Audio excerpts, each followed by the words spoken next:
Hi guys, it's me, back to you again with chapter 4 of Swords and Sorcerers, a Sanderside Saga by Swisskey.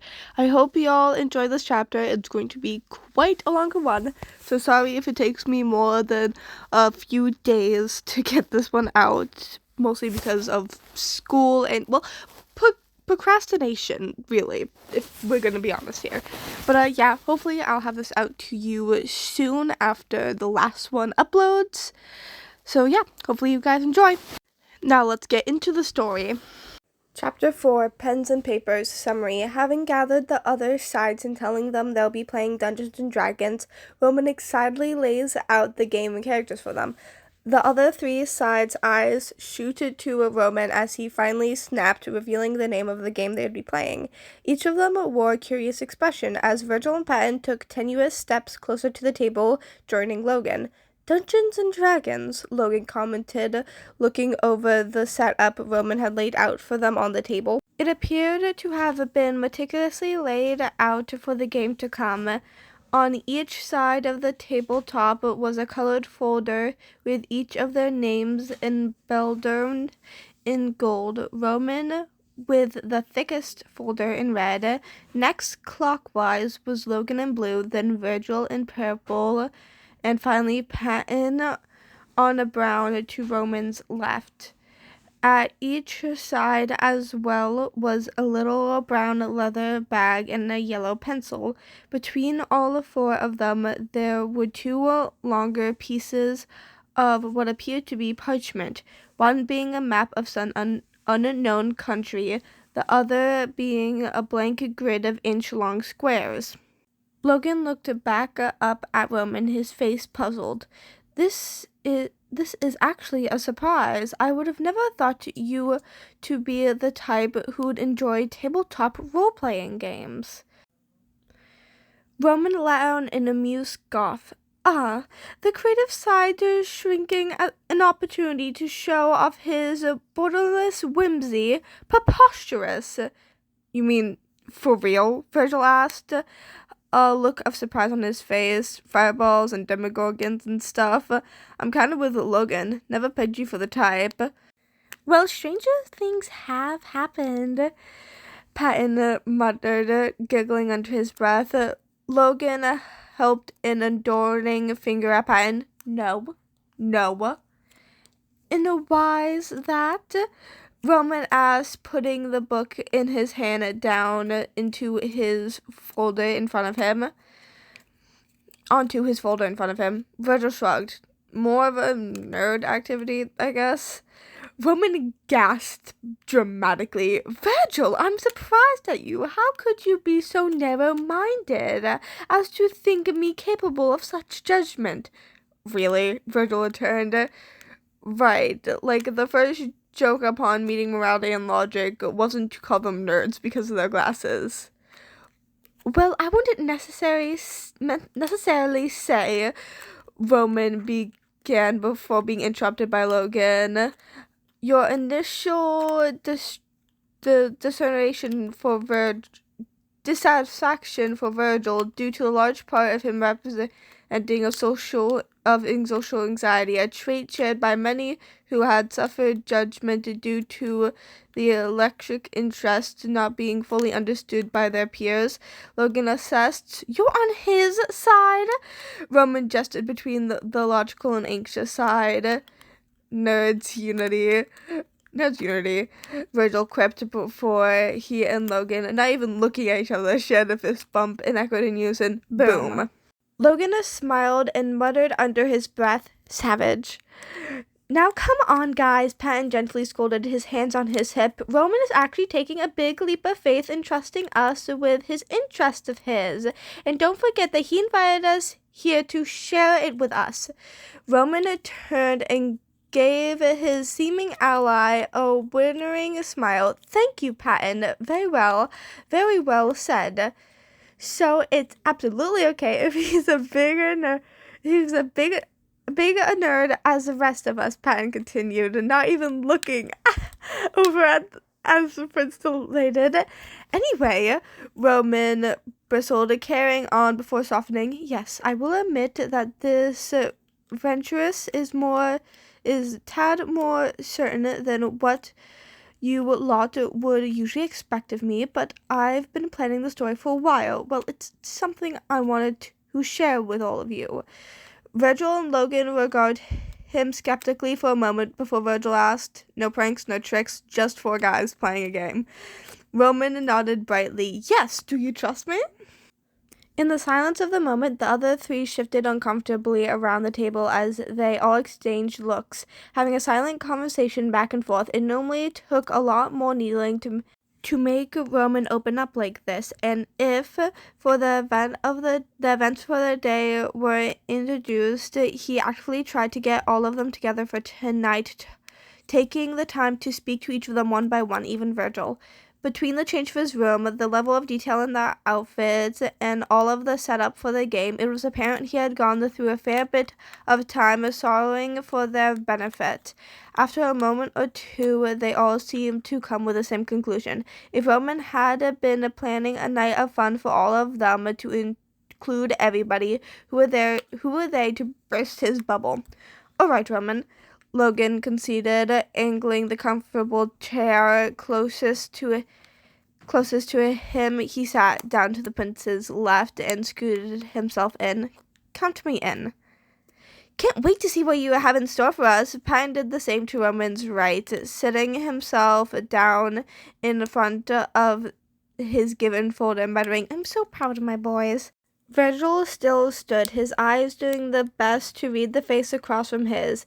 And while the two shared the same face of Thomas, it was incredible to all of them just how much their different personalities seemed to color their features. Between Virgil and Roman, tumbling magenta bangs over smoky amber eyes, staring through a magenta swoop into honey-colored eyes, it was almost like a battle of wills. A moment passed unspoken between the two before the anxious side finally took his seat directly across from the fanciful side. "I got nothing better to do tonight," Virgil mumbled, giving a half snark at the rest of the table. "Never let it be said I wasn't a team player." "Sometimes." "Outstanding!" Roman beamed at his seated players as the brightness of his eyes doubled in his exuberance. "Now, generally, with a game like this, you'd all spend time creating characters and backstories, and while that can be great, you guys to get the hang of the players for this time around, I've created characters for you I think you might enjoy." He clapped his hands together before gesturing to the folders. "If you guys could open those up." Roman watched with bated breath as the other three sides opened their folders and ruffled through the papers. At first, they wore furrowed brows of confusion on all three of their faces, and as the seconds dragged on, Roman's own brow began to furrow with doubt as he wondered whether they were going to start off the adventure displeased with their roles. The doubt was immediately dissolved as a smile appeared on Patton's face and on Logan's as he rested his jaw on his fist, seeming completely drawn into whatever he was reading. Even Virgil's face had lost the usual edge of his, and now his character sheet was held in both hands as his eyes zoomed across the page. "So, can I make the introductions?" Roman asked, bursting at the seams to truly set the stage for the players. A general murmur of Logan's "proceed" and Virgil's "go ahead" mixed with Patton's The chair recognizes my butt." "You can go ahead, Roman." Amid the groans from Logan and Virgil, Roman actually pointed right to Patton, his voice adapting the theatrical flair again. "You, Patton, are going to be playing the role of Sir Duthless, a young blessed knight of the Order of the King. You're a paladin, fresh-faced and eager, of course, but still able to scamp out evildoers and evil spirits with the Temtherian force of your hammer, the Starkwell strength of your shield, and the fearsome radiation of your good and just spirit. With your abilities, you can dispel dark forces and magic, heal and rally allies, and hopefully stand firm as a holy beacon of light against forces of evil. Ooh, I like that, Patton murmured, his eyes wide with wonder. Well, I don't know about you fellas, but being holy and doing good works doesn't really pay off much. The benefits, though, are just don't. Logan warned. Heavenly, Patton finished, snarking to himself. Logan groaned to himself before Roman's dramatic voice rang out again. Logan, you will be portraying the Inferno of Magic by the name of Tyson. I noticed in the reading, Logan pointed to his character sheet, no double name for Alfred Lord Tyson, poetry of Lombardics of Great Britain and Ireland, and still one of the most celebrated British poets to this day. With one of his most notable works being The Ideals of the King, Roman added, smiling as Logan caught on to the seam connection with the name choices. I collected the poems centered around the tales of King Arthur. Logan mused, a smile on the corner of his lips. Quite insightful. Roman, please do continue. As I was saying, Roman resumed, boosted by the praise from his players. Tyson, you are a wizard archon of the Wicked's School of Magic, spending your days reading and training to perfect your skill in the magical arts until the fateful day when you must venture out into the woods to discover your place in it. Will you be a force of good, aiding townsfolk with the art, a force of evil, bending all to your will, or perhaps simply a force of nature, an unstoppable reckon that foes are powerless to stand up against, all like the coming storm? You do paint quite a picture, Roman, Logan complimented. Now do Virgil, Patton exclaimed happily, clapping at each word. Virgil hid his face in his hand, muttering, "Phrasing, please." Roman decided to grant Patton's request, turning towards Virgil, a dark grin on his face. And Virgil, you are Blackwood, a rogue scraping out of a modest living, doing whatever work you can in the city of Old Hollow, lying, cheating, stealing, cleaning up messes in a discreet manner, of course, but no job is too dirty as long as it puts a coin in your pocket. Your dreams are of more. You dream of more, though. Farther marks to rob, darker, juicier secrets to steal, more gold to line the pockets to get yourself out of the slums of the city and be set for life. You'll wise that day patiently. You'll wait that day patiently, taking whatever work you can. Patience is truly a boom to your trade, and to what of your weapon, the bow. The patience to line up the perfect shot, just to hear a little thwap and jiggle of the riches headed your way. Virgil looked at his character sheet for a second or two before his eyes came back up to meet Roman's. You know, I couldn't help but noticing that you made Patton and Logan protagonists of Justice and Higher Learning, and I'm just on the lookout for the scab in my next meal ticket. The prince's eyes suddenly widened as panic started to well up inside his chest at the thought that he had inadvertently still held on to the blast against Virgil enough to make him a criminal, nay, an undesirable, even in a fantasy game. The thought that his game was going to crash to the ground before it even began immediately running through his mind. Roman sputtered, "What? No, that's not how I meant." "Just needling you a bit," Virgil confessed, snarking a little as he waved off his mock offense. "I'm good."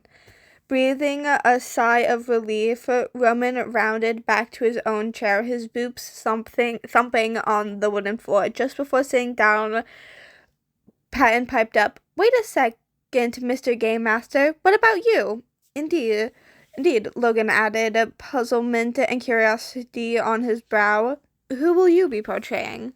Roman looked at his assembled party with a smile. I'm glad you asked. I will be playing Prince Roman Corman, the first royal family of Istria, a fearsome warrior with tons of charisma. I have been forced to flee the capital after my evil younger brother Adam stole my rightful crown.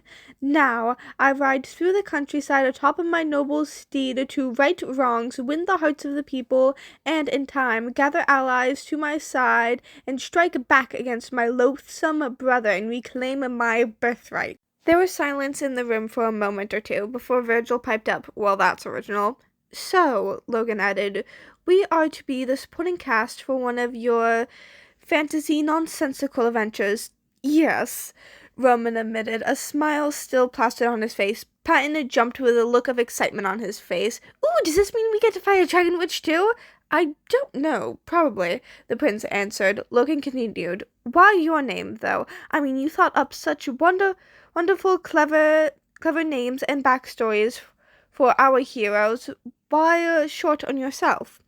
Well, what better hero is there for me to play than the greatest hero I know? Roman gave the logical side a look of disbelief, as to say, you had to ask? Right. Conjecture. Logan stated. Virgil nodded. Yeah, I could have told you that one, Logan. Shall we continue? Roman asked, his voice sterning before he sat down in his own chair, completing the ensemble set in front of them. They all readied their own spaces in relative silence, with the prince setting his red folder up to act as a screen so the other players cannot see the game master's notes. Pan happily flipped through the pages on his own folder, reading little snippets here and there on the holy abilities his character Douglas has in his arsenal. Virgil shifted in his seat, trying not to get too comfortable in the aura that pervaded Roman's room, but finding that the squishy, warm seat that cradled him is making it very difficult to stay vigilant. It is Logan who looked up around at his own gaming space before looking over to Roman. Do we have dice? I was under the impression that such item is required for this game. Indeed you do, Roman answered, and above the shield of his folder, he enveloped his leather bag into his hand, rolling out a mackerel of transparent red dice flicked with gold, a 4-sided resemblance of a pyramid, a 4 6-sided dice, an 8-sider, 2 10-siders, with one marked in increments of 10, a 12-sider, and the infamous 11-sided dice. Yet another gift to you, my friends, Roman added, his hand held out in out like the generous host. A set for each of you, shaped to your own destinies within my realm. Patton quickly unended his bag, squealing as he saw the ensemble rainbow dice spit out across his gaming space, little gold numbers enveloped on each side as he admired each and every piece. Logan also emptied his bag, much in the same fashion as Patton, although cornered them in his hand to keep them from scattering all over the table. He hummed in approval at seeing the dice were deep blue, almost black, with stark white numbers, and swirled with specks of white, blue, purple, and green, like the aura of the night sky. Virgil also took the little leather bag in hand and reached inside to pull out a singular random dice. He chose his own 20-sider. His dice were a hazy storm cloud gray, streaks with vines of lighter and darker shades and numbers in a deep plum purple. Virgil rolled his die over and between his fingers, the corner of his mouth turning up at how they seemed to feel right in his hands. Roman's heart swelled with pride as he watched the faces of each of his players light up at seeing their personalized dice. His voice cracking just the tiniest bit. Just once, the prince spoke. "We have the atmosphere just right, snacks at the ready, your characters are created, and you are each armed with that which will make or break the adventure before you. I ask you all, one last time." Roman's eyed each of the players, all of them, even Virgil, hooked on their dramatic words to come from his mouth, hooked on every dramatic word to come from his mouth. "Are you ready?" "Let's go, my dudes," Patton replied, practically bouncing in his seat. "As you would say, Roman," Logan answered before posing himself for the moment. "Onward to adventure." I'll stop that now. Too silly. Virgil simply nodded in response, silent, but there was a spark in his eyes that spoke volumes. "Well then," Roman spoke, "welcome to the land of Isra, my lords. For generations it was a quiet realm ruled by the beloved monarchs, King Esmond and Queen Melinda, until a tragedy struck the royal family. Taken by an unknown illness, I, Prince Roman, was next in line to claim the throne, but my dastardly brother, Adam, raised his armies and generals unsurprised on my birthright, forcing me to flee into the countryside with only what my steed and I could carry." Roman paused as he looked around the table, inwardly thrilled as everyone kept their eyes glued to him in rapid attention. This feeling, this attention, the quiet lore, the silent praise coursed through Roman, and the warmth that filled his heart was what he truly lived for. "I ride into the night until I come across a tavern, much the one we are currently sitting in. Unbeknownst to me, I would be meeting 3 men who would shape my destiny. I dismounted my horse and entered the tavern, seeing among the rabberts and warriors dressed in glamorous silver armor at the bar with a hammer on his waist, a dark stranger by the window with his feet up on the table, his eyes unblinkingly from the room, and a mage poring over a thick tome in the corner. It's a crowded night at the tavern, and you will see a nobleman, ran rugged by a day's run, lumber into the building. What do you do?" The prince smiled as he looked around at the players, all of them thinking for a moment as what they would do, or rather their characters could do in the given situation. Roman mused, "This is going to be amazing."